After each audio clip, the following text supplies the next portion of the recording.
로마서 8장 17절 말씀 보겠습니다. 자녀이면 상속자 곧 하나님의 상속자요 그리스도와 함께하는 공동 상속자니라.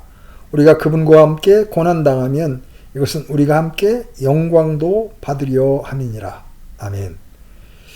우리는 이제까지 이 하나의 위대한 원리 곧 하나님의 자녀들인 우리가 필연적으로 상속자들이라는 사실을 강조하는 데만 관심을 기울여 왔습니다. 우리가 알아본 바와 같이 성경 교훈의 차원에서 그처럼 중추적이고 중요한 이 교리가 어떤 특별한 이유 때문에 오늘날 그리스도인들에 의해서 무시당하고 있습니다. 그러나 사도는 강하게 우리가 상속자들일 뿐 아니라 위대한 기업을 바라보고 있어야 된다는 점을 말합니다. 그뿐 아니라 그는 이중적인 방식으로 그 기업을 애써 정의하고 있습니다. 그는 우리가 하나님의 상속자요 곧 그리스도와 함께한 상속자라고 말합니다. 그는 이러한 두 가지 특별한 방면에서 우리가 가진 상속권의 전체적인 개념을 파헤쳐 나갑니다. 그가 그렇게 하는데 심혈을 기울이는 것처럼 우리도 그와 함께 그 문제에 관심을 기울이며 따라가야 합니다. 분명히 바울이 이렇게 하는 어떤 매우 특별한 의미가 있을 것임에 틀림없습니다. 우리가 내내 주목해 왔듯이 그의 큰 목적은 그리스도인의 소망이 절대적으로 확실하다는 것을 강조하는 것입니다. 그는 애써서 그리스도인들에게 충만한 확신을 주려고 합니다. 그래서 바울은 그들이 자녀들이기 때문에 하나님의 상속자들이라고 말하는 것만으로 만족하지 못하고 덧붙여서 그들이 그리스도와 함께한 상속자들이라고 말하고 있는 것입니다. 사도의 첫 번째 강조점은 우리가 하나님의 상속자들이라는 것입니다. 우리는 그것만으로도 분명하다고 생각했을지 모릅니다. 즉 성령께서 친히 우리 영과 더불어 우리가 하나님의 자녀인 것을 증언하시나니 자녀이면 상속자요라고 말하는 진술만으로도 그 점을 완벽하게 분명히 해줍니다. 그러나 사도는 그것으로 만족하게 여기지 않습니다. 그는 그 점을 힘주어 강조하며 반복합니다. 그는 어떤 사람도 그 의미를 놓치지 않기를 바랐습니다. 이것이 흥미있는 것은 그것이 한 교사로서 비할 데 없는 위대한 사도 바울에게 빛을 던져주고 있기 때문입니다. 어떤 교사에게나 가장 중요한 실수 가운데 하나는 신자들이 어떤 것을 당연히 알고 있으려니 하고 생각하는 것입니다. 그렇게 생각하면 가장 무서운 실수를 범할 수 있는 것입니다. 다른 말로 해서 이런 것들은 여러 번 반복하고 강조해야 합니다. 사도가 여기서 하는 일이 바로 그 일입니다. 사도가 의미하는 바를 설명해 보겠습니다. 상속권은 사람에게 매우 특별한 지위를 부여합니다. 이것은 우리 모두가 일상적인 삶, 세속적인 삶에 있어서 친숙해 있는 무엇입니다. 물론 오늘날에는 그 당시처럼 그렇게 친숙한 일은 아니라 할지라도 말입니다. 고대 세계의 가정들에서는 많은 수의 자녀들이 있었습니다. 그러나 장자만이 상속권을 가지고 있었습니다. 그렇다고 해서 부모들이 다른 자녀들에게는 마땅한 관심을 기울이지 않았다는 것이 아닙니다. 그러나 장자에게는 더 많은 관심을 기울였습니다. 장자는 배를 이을 자요 그 가문의 이름을 지켜나갈 자입니다. 그래서 모든 가게에 있어서 곧 왕가에서부터 그 아래에 있는 가게들에서 장자는 언제나 특이하고 특수한 지위를 가지고 있었고 특별한 관심과 대접을 받았습니다. 그것이 모든 상속권에 공통되는 점입니다. 제가 볼 때 사도가 말하고 있는 것은 만일 이것이 모든 상속자들에게 해당된다면 장차올 특별한 복과 하나님의 상속자들에게 부여된 이 특이한 특권들을 우리가 깨달아야 된다고 하는 것입니다. 장차올 복과 특권들은 무엇입니까? 저는 그 문제를 철저하게 다룰 수 없습니다. 다만 어떠한 노선들을 지시하는가를 가리킬 뿐입니다. 첫째로 우리가 하나님의 상속자들이기 때문에 우리에게 약속되고 우리가 상속자들이기 때문에 우리에게 오고 있는 그 일들이 절대적으로 안전하다는 것입니다. 우리가 이러한 기업을 박탈당하게 될지 모른다는 위험은 도저히 생각할 수조차 없습니다. 왜 그렇습니까? 주요한 이유는 우리에게 그 일을 약속하신 분이 하나님이시기 때문입니다. 우리가 인간들을 다룰 때 우리는 변화에 굴복해야 되는 인간들을 다루고 있음을 압니다. 역사는 그러한 일을 예증하는 일로 충만하죠. 어떤 왕이나 어떤 큰 사람의 편에 서 있을 수도 있습니다. 그가 그 사람의 편에 서 있을 때 왕이나 위대한 사람이 그에게 크고 엄청난 약속을 할 수 있습니다. 그러나 그 위대한 사람이 변하거나 약해질 때 갑자기 이 자기를 따르는 사람을 해고시키고 외면할 수도 있습니다. 그렇게 많은 것을 약속받은 사람이 아무것도 얻지 못할 수 있는 겁니다. 이런 일이 이 세상에서는 너무나도 빈번하죠. 어떤 사람이 여러분에게 어떤 일을 약속한다고 해서 그 일을 확신할 수는 없습니다. 그가 질병에 걸릴 수도 있고 또 많은 일들이 그 사람에게 일어날 수도 있습니다. 또 여러 가지 영향이 그에게 미칠 수도 있습니다. 큰 비극들은 이런 식으로 일어나는 것입니다. 그래서 사도는 자기의 가던 길을 멈추고 우리가 상속자일 뿐 아니라 하나님의 상속자라는 것을 강조하고 있는 것입니다. 우리의 기업은 그러므로 절대적으로 확실합니다. 결코 변하지 않을 것이라는 겁니다. 어째서 변하지 않습니까? 사도 바울이 디도에게 편지하는 자리에서 그 점을 나타냅니다. 디도서 1장 1절로 2절입니다. 하나님의 종이요 예수 그리스도의 사도인 바울은 하나님께서 선택하신 자들의 믿음에 따라 하나님의 성품을 따르는 진리를 인정함에 따라 영원한 생명의 소망 안에서 사도가 되었는데 이 생명은 거짓말하실 수 없는 하나님께서 세상이 시작되기 전에 약속하셨으나, 여기 거짓말하실 수 없는 하나님이 등장하죠. 하나님은 거짓말을 하실 수 없습니다. 하나님은 변할 수 없습니다. 빛의 아버지시요 변함이 없으신 분이요 회전하는 그림자도 없으신 분입니다. 하나님께서 어떠한 것을 말씀하실 때 그것은 영원토록 말해진 것이요 어떠한 변화도 없을 것입니다. 그러므로 하나님께서 우리에게 이러한 약속을 하시고 우리가 그분의 상속자들이라고 말씀하셨으니 그분이 자신의 말씀을 되돌려 놓는다든지 바꾸고 무시해버릴 수도 있다는 두려움에 빠질 필요가 없습니다. 결코 그럴 리가 없습니다. 하늘과 땅이 없어져도 내 말은 없어지지 아니하리라고 그분의 아들이신 예수님께서 이 땅에 계실 때에 말씀하셨죠. 이것이 하나님께서 우리에게 행하신 이 위대한 약속들인데 우리 모두에게 해당되는 진리입니다. 히브리서에 있는 주목할 만한 진술 가운데 우리는 정확히 같은 요점을 발견하게 됩니다. 히브리서 6장 16절로 18절입니다. 진실로 사람들은 더 큰 자를 두고 맹세하나니 확증하기 위한 맹세가 그들에게는 모든 다툼을 끝내는 것이니라. 이러므로 하나님께서도 약속의 상속자들에게 자신의 계획이 불변함을 더욱 풍성히 보여주시려고 그 일을 맹세로 확증하셨나니 이것은 우리 앞에 놓인 소망을 붙잡으려고 피난처로 도피한 우리가 하나님께서 거짓말하실 수 없는 두 가지 불변한 것으로 말미암아 확고한 안위를 얻게 하려 하심이라.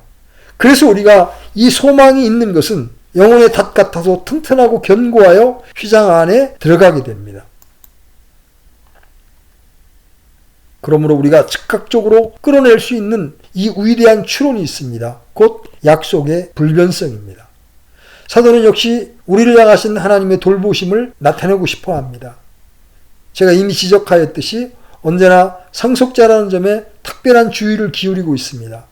상속자에게 기울이는 특별한 배려가 그에게 주어져 있으며 아버지는 언제나 그에게 시선을 떼지 않습니다. 그분은 그를 사랑하고 상속자라는 것을 생각하면서 미래를 내다봅니다. 그래서 아버지는 그에게 예외적으로 특별한 관심을 기울입니다. 우리 하나님의 상속자들에게 적용되는 모든 것은 성경에 풍부한 예증을 가지고 있습니다. 우리 주님께서 친히 이 관계 때문에 너희 머리카락 하나도 새 신바되었다고 말씀하신 적이 있습니다. 이것이 하나님께서 우리를 향하여 기울이시는 배려의 정도입니다. 이와 비교하여서 육신의 아버지가 그의 상속자에게 기울이는 배려는 무엇입니까? 우리 주님께서 말씀하신 또 다른 위대한 진술은 이러합니다. 누가복음 12장 32절입니다. 적은 약물이여 두려워하지 말라. 너희 아버지께서 그 왕국을 너희에게 주시는 것을 참으로 기뻐하시느니라. 우리가 고통스러워할 필요가 없습니다. 비록 환난과 시련에 둘러싸인다 할지라도 말입니다.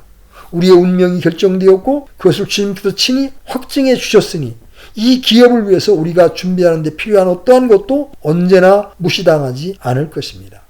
이 점을 좀 더 상세히 생각해 봅시다. 상속자인 사람은 무엇을 해야 합니까? 아버지는 그 상속자를 자기가 알고 있는 가장 훌륭한 학교에 보내서 가장 훌륭한 훈련을 받게 하고 또 가장 훌륭하게 준비하도록 합니다. 하나님께서 우리에게 정확히 같은 일을 하시는 겁니다. 그분은 우리에게 어떤 특이한 일들을 행하십니다.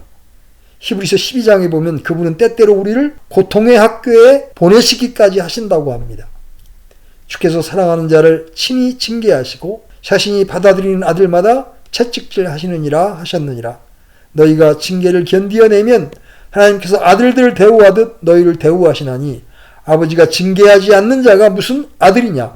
모든 사람이 징계를 받으므로 너희에게 징계가 없으면 너희가 사생하여 아들이 아니니라. 또한 우리에게 있던 우리 육체의 아버지들이 우리를 바로잡아도 우리가 그들을 공경하였거늘 하물며 영들의 아버지께 우리가 더욱 복종하고 이로써 살아야 하지 아니하겠느냐. 진실로 그들은 며칠 동안 자기들이 기뻐하는 대로 우리를 징계하였거니와 그분께서는 우리의 유익을 위해 하시나니 이것은 우리가 자신의 거룩함에 참여하는 자가 되게 하려 하심이라. 그보다 더한 관심이 있을 수 없습니다. 이것을 깨닫는 것보다 우리에게 더 중요한 일은 없습니다. 사도는 로마서 8장 17절 끝에서 우리가 그분과 함께 고난당하면 이것은 우리가 함께 영광도 받으려 함이니라 하고 덧붙여 말함으로써 그 요점을 섬세하게 표현합니다. 그러나 여기서 그것은 하나의 원리로 나타나 있습니다. 하나님께서 때때로 우리를 거칠게 대하고 있는 것 같은 이 운동장에 우리를 내보내시는 것은 우리가 하나님의 상속자들이기 때문입니다. 그 히브리서 기자는 이것이 우리에게 유익하다고 말합니다. 또한 우리가 상속자들이요 아들들이기 때문에 그렇게 되는 것이라고 말합니다. 하나님께서 여러분에게 모든 고통을 가하시는 것은 여러분이 상속자들로서 위대한 기업을 받을 것이기 때문입니다. 그분은 여러분을 입히시고 먹이시고 여러분에게 일어난 모든 일에 관심을 가지십니다. 그분은 징계하는 일을 통해서 그 점을 지고하게 보여줍니다. 그러나 두 번째로 하나님께서 우리에게 가지고 계시는 배려가 계속될 것임을 확신할 수 있습니다. 여기서 다시 우리의 육신의 아버지와 하늘 아버지 사이의 대조를 보게 됩니다. 육신의 아버지는 이따금씩 발작적으로 일을 합니다. 한동안 자제를 하지만 그러나 지나치게 흥분을 하게 됩니다. 그 결과 자녀들은 그가 어디에 서 있는지를 알지 못하게 됩니다. 왜냐하면 아버지가 어떤 순간에 무엇을 생각하고 있는지를 모르기 때문입니다. 자녀는 아버지의 변덕과 일관되지 못한 태도 때문에 혼란을 겪습니다. 그러나 하나님께서는 그와 같지 않습니다. 그분은 자신이 처음 가지셨던 태도로 모든 것을 일관해 나갑니다. 그분의 목적이 성취되기까지는 초지일관하십니다. 사도 바울은 어느 순간에라도 있을 수 있는 죽음을 직면하여서 빌립보 사람들에게 이렇게 말합니다. 빌립보서 1장 6절입니다. 너희 안에서 선한 일을 시작하신 분께서 예수 그리스도의 날까지 그 일을 이루실 것 바로 이것을 나는 확신하노라. 그 얼마나 위안이 되고 위로가 됩니까? 예수 그리스도의 날까지 지켜주시고 보호해 주시고 배려해 주시는 그 하나님의 선하심이 그치지 않을 것이라고 하는 것은 얼마나 위안이 됩니까? 예수 그리스도의 날은 우리가 기다리는 날이죠. 그때까지 하나님은 우리에 대한 배려를 멈추지 않습니다. 사도는 그들에게 환경이 어떻게 변하더라도 그것은 문제가 아니라고 말하고 있습니다. 사도 자신이 그들에게서 떠날 수도 있고 많은 고통스러운 일들이 그들에게 일어날 수도 있습니다. 그러나 그것은 문제가 아닙니다. 하나님께서 그들을 포기하지 않을 것입니다. 일단 어떤 일을 시작하시면 그분은 그것을 끝내고야 맙니다. 하나님 결코 불완전한 상태로 내버려 두지 않습니다. 그분은 그렇게 하지 않을 것입니다. 저는 더 나아가서 하나님께서 우리 자신의 어떠함에도 불구하고 그분의 역사를 수행할 것이라고 하는 것을 말씀드립니다. 이것은 가장 위안이 되는 생각입니다. 때때로 우리가 기업과 영광에 대해서 들을 때 우리가 내가 어떻게 거기에 이를 수 있을까? 나는 약하고 연약하고 힘이 없고 변화무쌍한데 내가 감히 어떻게 그 가장 행복한 테두리 안에 들어갈 수 있다고 믿을 수 있는가?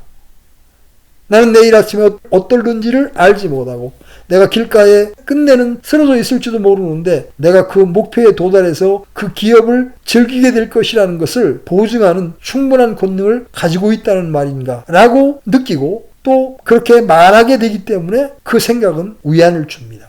우리가 느끼고 말하는 그런 식의 의문에 대해서 사도 바울은 에베소 1장 18절 이하에서 대답을 주고 있습니다. 특별히 에베소 사람들을 위한 세 번째 간구에서 그 대답이 나타나 있습니다.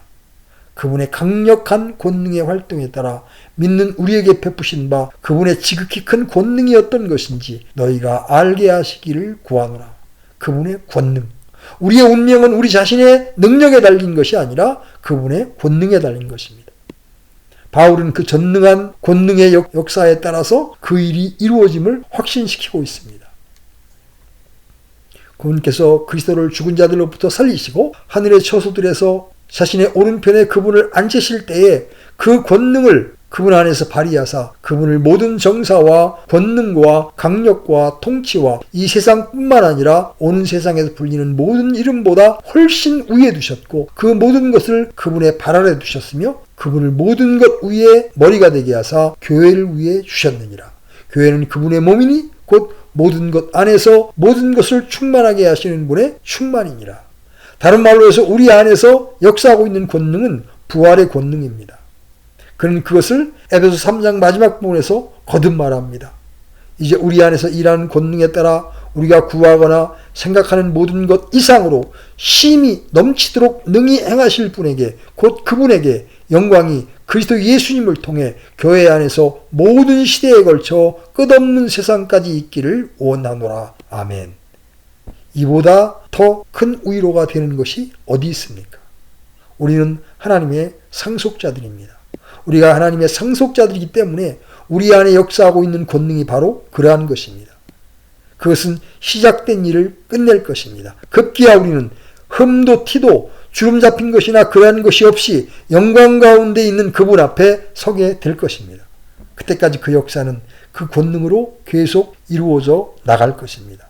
그러나 이 점은 역시 우리로 하여금 하나님의 권능 때문에 우리 밖에서 이 기업을 빼앗을 것이 전혀 없음을 확신할 수 있다고 말할 권리를 부여해 줍니다. 우리 속에 있는 어떠한 것도 우리가 거기에 이르는 것을 방해할 수 없습니다. 우리는 우리 외부에 있는 세상과 육신과 마귀 이런 것들이 그것을 우리에게서 빼앗아가지 않을까 하는 두려움을 가질 수 있습니다. 그처럼 우리를 대적하는 모든 세력들에 의해서 우리는 어떻게 말해야 합니까? 세상은 그런 것들로 충만해 있습니다. 우리는 정사들과 권능들과 이 세상 어둠의 치리자들과 높은 처소들에 있는 영적 사악함이 있는 악한 세상에서 살아가고 있습니다. 그 모든 것들이 우리를 대적하고 있습니다. 마치 모든 것이 우리를 절망케 할 것처럼 대적하고 있습니다. 이러한 것들이 우리로부터 그 궁극적인 기업을 빼앗아가지 않겠습니까? 대답은 우리가 하나님의 자녀들이라는 것입니다. 곧 하나님의 상속자들입니다. 우리 주님은 그 점을 산상수훈에서 분명히 밝혀주셨습니다. 마태복음 6장 19절로 20절에 너희 자신을 위해 보물을 땅에 쌓아두지 말라. 거기서는 좀과 녹이 부패시키며 거기서는 도둑들이 뚫고 훔치느니라. 오직 너희 자신을 위해 보물을 하늘에 쌓아두라. 거기서는 좀과 녹이 부패시키지 아니하며 거기서는 도둑들이 뚫지도 훔치지도 못하느니라. 여러분은 이 세상에 있는 어떠한 것을 붙잡을 수도 없습니다. 좀과 녹이 슬게 됩니다. 어느 곳에서나 부패 과정이 계속되어 나가고 있습니다. 여러분은 든든한 나무 블록을 보고 그것이 영원토록 계속될 것이라고 느낍니다. 그런데 모든 것이 갑자기 붕괴되었다는 소식을 듣습니다. 어째서 그렇습니까? 그 나무로 된 블록이 좀이나 녹에 의해 썩어가고 있었고 그 나무 성질의 어떤 것에 의해서 이미 부식되어 있었기 때문입니다. 그것은 먼지와 가루에 지나지 않습니다. 세상의 본질이란 그러합니다. 그렇기 때문에 우리는 보물을 땅에 쌓아두지 말아야 합니다. 거기는 좀과 녹이 해하며 도적이 구멍을 뚫고 도적질합니다. 오직 우리를 위해서 보물을 하늘에 쌓아두십시다. 거기에는 좀이나 녹이 해하지 못합니다. 도적이 구멍을 뚫지도 못하고 도적질도 못합니다. 그 하늘에서는 결코 그럴 수 없습니다. 하늘에는 좀이나 녹이나 도적이 있을 수 없습니다. 또한 그들이 그곳에 들어올 수도 없습니다. 하늘은 그 악한 것들에 대하여 문이 닫혀있기 때문입니다. 우리 주님은 요한복음 10장 28절로 29절에서 또 다른 말씀을 부여놨습니다. 내가 그들에게 영원한 생명을 주노니 그들이 결코 멸망하지 않을 것이요 또 아무도 내 손에서 그들을 빼앗지 못하리라. 그들을 내게 주신 내 아버지는 모든 것보다 크심에 아무도 내 아버지 손에서 능히 그들을 빼앗지 못하느니라. 이것이 우리가 안전한 정도입니다. 그것은 절대적으로 안전한 것입니다. 우리는 하나님의 상속자들이요 우리의 하늘 아버지이신 하나님께서는 우리를 돌보고 계시는 겁니다. 어떠한 사람도 땅이나 지옥에 있는 어떠한 권세도 우리를 그 손에서 낚아채 갈 수가 없을 것입니다. 우리가 로마서 8장 마지막 부분에 가보면 누가 우리를 그리스도의 사랑에서 끊으리요라는 말씀을 대하게 됩니다. 사도가 말해왔던 모든 것에 비추어서 그는 말합니다. 누가 우리를 그리스도의 사랑에서 떼어놓으리요. 환난이나 곤경이나 핍박이나 기근이나 벌거벗음이나 위험이나 칼이랴 이것은 기록된 바 우리가 종일토록 주를 위해 죽임을 당하며 도살당할 양같이 여겨졌나이다 함과 같으니라. 아니라 이 모든 것 가운데서 우리는 우리를 사랑하신 그분을 통해 정복자들보다 더 나은 자들이니라. 내가 확신하노니. 그는 확신합니다. 내가 확신하노니 사망이나 생명이나 천사들이나 정사들이나 권능들이나 현재 있는 것들이나 장래 있을 것들이나 높음이나 깊음이나 다른 어떤 창조물이라도 능히 우리를 그리스도 예수 우리 주 안에 있는 하나님의 사랑에서 떼어놓지 못하리라. 우리는 하나님의 상속자들입니다. 그러므로 이 기업을 우리에게서 빼앗아갈 자가 없습니다. 사도 베드로는 베드로전서에서 같은 것을 말합니다. 하나님 곧 우리 주 예수 그리스도의 아버지를 찬송하리로다.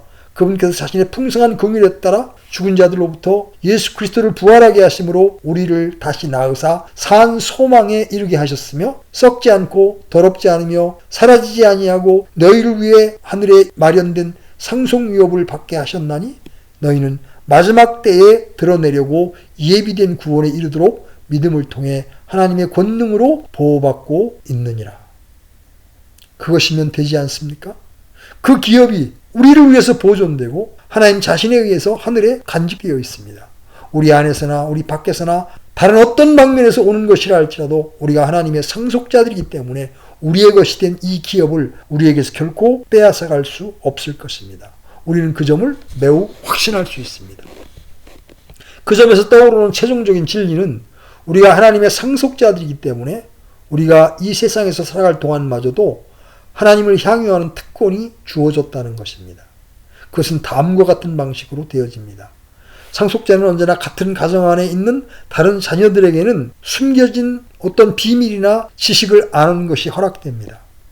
그것은 그의 훈련과 교훈의 일부요, 그가 기업을 얻게 될 날을 위한 준비를 위해서 필요한 하나의 부분입니다. 그러한 기업을 차지하기에 충분할 정도로 성숙한 우리들 모두는 살아온 삶을 뒤돌아보면서 우리 부모들이나 어떤 사람들이 그런 입장에서 우리에게 어떤 일을 말하기 시작했을 경우들을 우리의 경험에 있어서 가장 아름다운 순간들로 소중히 여깁니다. 그들은 내가 이제 웬만큼 나이를 먹었으니 내가 어떤 비밀을 말할 수 있겠다고 말했습니다. 그것이 가정 안에 있는 걱정거리일 수도 있고 문제거리일 수도 있습니다. 또는 어떠한 전망일 수도 있습니다. 우리는 우리가 가진 관계와 지위 때문에 비밀을 알게 되고 이 친밀한 류의 지식을 얻게 됩니다. 이러한 일은 하나님의 상속자들인 우리에게도 해당이 됩니다. 하나님께서 그분의 상속자들에게 그 자신의 비밀에 관한 어떤 것을 말씀하십니다. 아무도 그 비밀을 알지 못합니다. 이와 관련해서 저는 앞서서 요한계시록 2장 11절에서 언급하고 있는 감추인 만나에 대해서 언급한 바 있습니다. 세상은 이런 일들에 대해서 아무것도 모릅니다. 그러나 우리의 지위는 그런 것을 알 수 있는 그러한 지위입니다. 세상은 알지 못하고 이해하지 못합니다. 세상은 우리가 야유에 갈 시간 또는 골프 치러 갈 시간에 성경을 연구하기 위해서 모임을 갖는 것을 어리석게 여깁니다. 그 얼마나 시간 낭비냐라고 말합니다. 그러나 여기서 우리는 하늘 아버지께서 상속자들인 우리를 대우해 주시는 비밀을 얻게 됩니다. 그분은 육신의 아버지께서 하듯이 우리에게 하나님 자신에 관한 것들을 보여주십니다. 정말 말로 할 수 없이 광활한 규모로 보여주시는 것입니다. 그리고 우리로 하여금 그 하나님의 영광의 비밀스러운 국면들로 들어가게 해줍니다. 그것이 이 세상에서 우리에게 되어지는 일입니다. 상속자들은 먼저 첫 열매를 맛보는 것이 허락되었고 보증을 받는 것이 허락되었습니다. 우리는 이 사실을 언급한 바 있습니다. 성령께서는 인을 치시는 역할을 하실 뿐만 아니라 보증자도 되십니다. 아이작 와츠는 한 찬송시에서 그것을 이렇게 표현했습니다. 은혜의 사람들은 영광이 아래에서 시작된 것을 보았네. 믿음과 소망으로 땅 위에서 하늘 열매들이 자랄 수 있으리. 우리는 시온성을 향해 나아가고 있습니다. 우리가 상속자들이기 때문에 우리를 기다리고 있는 영원한 기업의 영광스러운 잔치의 맛을 먼저 보고 있습니다. 그것이 소위 하나님 자신의 지식이요 그분의 임재를 깨닫는 것입니다. 그 모든 것은 성령의 인침을 통해서 옵니다. 그것은 모두 우리로 하여금 그 기업을 확신케 하려는 목적을 가지고 있으며 우리에게 구속의 날까지 이 확신을 가질 수 있도록 의도된 것입니다. 심지어 구약의 성도들도 그 일에 대해서 무엇인가를 알았습니다. 아브라함은 하나님의 친구라고 되어 있습니다. 아브라함보다 앞선 사람인 에녹은 하나님과 동행했습니다. 그것은 하나님과 대화하고 하나님과 교통했음을 의미합니다. 하나님은 에녹에게 앞으로 그분이 어떠한 일을 하실 것인가를 알려주셨고 그 아들이 이 세상에 오신다는 것을 미리 약간 보게 해 주셨습니다. 구약의 성도들은 그분의 비밀들에 대해서 그 정도의 암시를 받았습니다. 그래서 시편 73편의 기자는 25절에서 이렇게 부르짖을 수 있었습니다. 하늘에서는 주 외에 누가 내게 있나이까? 땅에서는 주 외에 내가 사모할 자가 아무도 없나이다. 그는 자기가 주님을 아는 일밖에는 어떠한 것도 문제가 되지 않는다고 말합니다. 세상이 무엇을 주었습니까? 세상의 즐거움 사라져가고 세상의 자랑스러운 장관과 허식 다 지나가네. 든든한 기쁨 다함 없는 보배 시온의 자녀들밖에는 알지 못하네.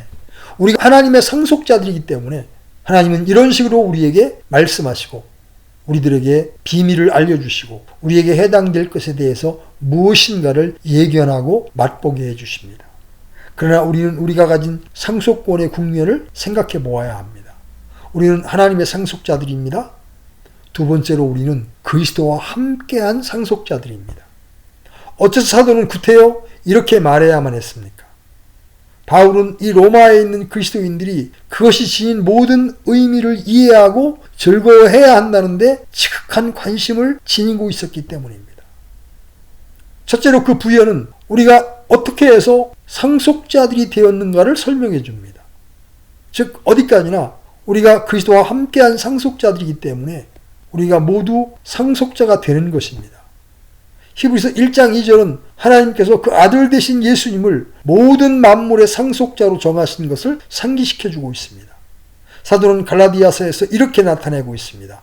이제 그 약속들은 아브라함과 그의 씨에게 하신 것인데 그분께서 여럿을 가리키며 씨들에게 하지 아니하시고 하나를 가리키며 내 씨에게 하시나니 이 씨는 그리스도시니라. 약속들은 사실상 모두 주 예수 그리스도에 대해서 맺어진 것입니다. 그분은 만물의 상속자입니다. 또한 우리는 단지 그리스도와 연합되어 있고 그분 안에 있기 때문에 우리가 상속자가 되었다는 것을 인식하는 것은 중요합니다. 우리는 그리스도로 말미암아 하나님의 자녀들입니다. 우리는 그분과 연합하였기 때문에 모든 만물의 상속자들이 되었습니다. 로마서 5장은 그 문제를 단번에 확증하고 있습니다. 우리는 더 이상 아담 안에 있지 않습니다. 우리는 지금 그리스도 안에 있습니다. 우리는 한 사람 아담의 행동이 가져온 귀추들을 물려받았습니다. 우리는 이제 마지막 아담이시며 두 번째 사람인 주 예수 그리스도께서 행하신 일의 귀추들을 물려받고 있습니다. 우리는 그분과 함께 십자가에 못 박혔으며 그분과 함께 장사되었고 그분과 함께 살아났습니다. 우리는 이제 그리스도 예수 안에서 하늘 보좌에 안심받았습니다. 다른 말로 해서 우리와 그리스도와 가진 관계 때문에 모든 복이 우리에게 온다는 것입니다. 또한 주께서 친히 우리에게 그런 약속을 하셨습니다. 누가복음 22장 29절로 30절에서 그것을 발견하게 됩니다. 내 아버지께서 내게 맡기신 것 같이 나도 너희에게 한 왕국을 맡기어 너희가 내 왕국에서 내 상에서 먹고 마시게 하며 또 왕좌에 앉아 이스라엘의 12지파를 재판하게 하리라 하시느니라. 우리 주님께서 우리에게 행하신 특수하고 특이한 약속이 그러합니다. 아버지께서 그리스도께 맡기신 것처럼 그분도 우리에게 맡기십니다. 그러므로 우리가 하나님께 대하여 가진 관계는 언제나 그리스도 안에 있으며 그리스도로 말미암아서 되는 것입니다. 우리는 그리스도와 함께한 상속자이기 때문에 상속자들인 것입니다. 이것이 요한계시록 3장 21절에서 다시 진술됩니다. 이기는 자에게는 나 역시 이긴 뒤에 내 아버지와 함께 그분의 왕좌에 앉게 된 것 같이 나와 함께 내 왕좌에 앉는 것을 내가 허락하리라. 그러므로 저는 우리가 하나님의 상속자들이라는 사실을 넘어서 우리가 그리스도 예수님과 함께한 상속자됨을 깨닫는 것이 중요하다는 점을 강조합니다. 어떻게 해서 이것이 우리를 더 깊은 데로 인도합니까? 여러분은 사도 바울이 그의 서신에서 다음과 같은 방식으로 얼마나 자주 표현하는지 주목해 보셨습니까? 찬송하리로다 하나님 곧 우리 주 예수 그리스도의 아버지께서. 어째서 찬송하리로다 하나님 곧 아버지라고 하지 않습니까? 어째서 하나님 곧 우리 주 예수 그리스도의 아버지라고 말합니까? 언젠가 어느 설교가가 이 진술을 강해하면서 말씀한 것이 생각이 납니다. 그는 이렇게 말했습니다. 바울이 찬송하리로다 우리 아버지이신 하나님이라고만 말하지 않음을 감사해야 합니다. 세상에는 이런 류의 진술을 못마땅해 하는 가련하고 불행한 사람들이 있습니다. 그들이 아버지를 생각할 때면 한 주간에도 여러 날을 술에 취해서 집으로 들어오며 모든 가산을 부수고 없애버리는 술 취한 아버지밖에는 생각나지 않습니다. 그것이 그들의 아버지의 개념입니다. 그들이 알고 있는 아버지는 그런 이유밖에는 없습니다. 하나님께서 아버지라고만 그들에게 말한다면 충분치 못합니다. 사도가 그 진술을 부연한 것은 얼마나 잘한 일인지요. 찬송하리로다 하나님 곧 우리 주 예수 그리스도의 아버지께서. 그것이 우리에게 얼마나 도움을 줍니까? 그것은 이러합니다. 주 예수 그리스도를 보고 그분에 관해서 읽으면 그분이 어떠한 분인지를 알게 됩니다. 그러면 그 아들의 아버지, 그 아버지의 그 아들을 알게 됩니다. 그러한 아들이 이런 자녀들이 가졌던 류의 아버지 같은 아버지를 가질 수 없습니다. 그래서 바울은 하나님 곧 우리 주 예수 그리스도의 아버지라고 썼던 겁니다. 그러므로 우리는 하나님의 상속자들일 뿐 아니라 그리스도와 함께한 상속자들입니다. 그 진술은 풍요한 내용을 지니고 있습니다. 마귀가 우리에게 와서 유혹하며 우리의 확신을 흔들어 놓으려고 애쓸 것입니다. 좋아, 내가 말하기를 하나님께서는 내가 하나님의 자녀이기 때문에 여러 가지 것을 주시겠노라고 친히 약속하셨다고 말하지, 그러나 하나님께서 죄인들에게 그러한 복을 주실 수 없어. 실패하고 자기 사약을 너무나 잘 파괴하는 그런 죄인들에게는 그런 복을 주실 수 없단 말이야 라고 마귀가 말합니다. 그것에 대해서 사도는 답변하기를 우리가 그리스도 안에 있기 때문에 우리는 하나님의 상속자들이라는 것입니다. 그 모든 것은 그분으로 말미암아서 우리에게 옵니다. 그분은 하나님의 독생자일 뿐 아니라 하나님으로부터 이는 내 사랑하는 아들이요 내 기뻐하는 자라는 말을 유일하게 들으신 분입니다. 우리는 많은 일들 속에서 자주 하나님을 불쾌하게 합니다. 그러나 여기에 결코 하나님을 불쾌하게 하지 않는 분이 계십니다. 바로 그분에게 약속이 주어졌습니다.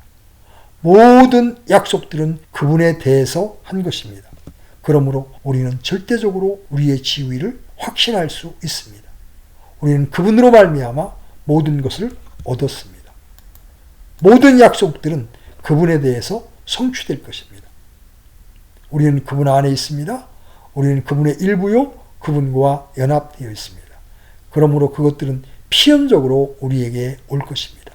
그분은 큰 행렬의 선두에서 계십니다.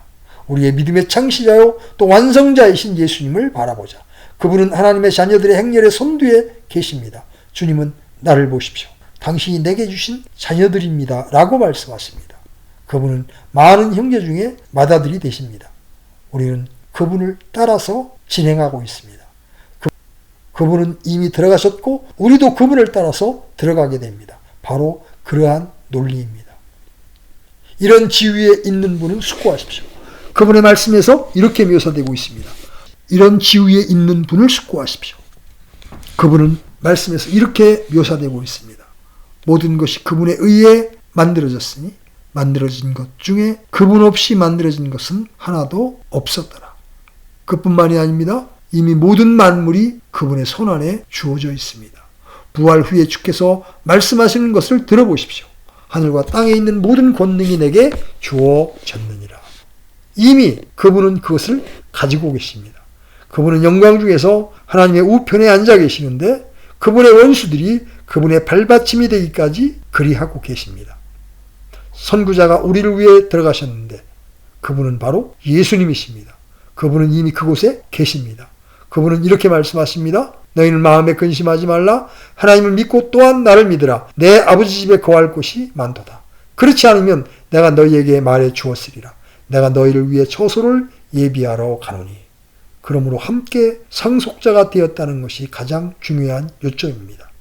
그 점은 여러 방면에서 우리의 기업을 절대적으로 확실하게 만듭니다. 그분은 이미 우리를 대적하고 있는 우리의 원수들을 이기셨습니다. 그분은 거듭해서 마귀가 그분을 시험하러 왔을 때 마귀를 이기셨습니다. 십자가에서 마귀를 부끄럽게 하셨고 그를 발가 벗기셨습니다. 거기서 그분은 승리하신 것입니다. 그분은 죽음과 무덤을 이기셨습니다. 마지막 원수가 정복당한 것입니다. 그분은 승리의 부활을 하셨습니다. 우리는 그분 안에 있습니다. 우리는 그분과 함께한 상속자들입니다. 자기들의 돈을 현명하게 투자하는 사람들은 언제나 그 사업을 보증할 사람을 찾기에 매우 주의를 기울입니다. 무한정하게 그 자원을 증식시키려 합니다. 주 예수 그리스도께서 이런 일에 우리와 함께 하십니다. 그분은 그 모든 일에 보증을 서셨습니다. 그분은 이미 기업을 받으셨으며 우리는 그분께 속해 있습니다. 또한 우리는 그분과 함께한 상속자들입니다. 우리의 기업은 확실합니다. 아무것도 우리 주 예수 그리스도 안에 있는 하나님의 사랑에서 떼어놓을 수 없느니라. 사도가 다만 자녀이면 곧 상속자라고 말하는 데서만 그치지 않고 더 나아가 성령의 영감을 받아 곧 그리스도와 함께한 상속자니라고 말하는 데 대해서 하나님께 감사합시다. 그분의 이름이 우리 이름과 나란히 상속서리 위에 적혀 있습니다. 그분은 자기의 피로 그것을 인치시고 우리로부터 그것을 빼앗아갈 모든 원수들을 이기셨습니다. 그분은 이제 모든 영광과 권능을 가지시고 우편에 앉으셨습니다. 모든 권능이 그분의 것입니다. 그분은 우리를 위해서 그것을 행사하실 것입니다. 어떠한 것도 어떠한 이도 우리와 하나님께서 그분을 사랑하는 자들을 위해서 예비하신 것 사이에 서서 방해하도록 내버려 두지 않을 것입니다. 하나님 곧 우리 주 예수 그리스도의 아버지를 찬송하리로다.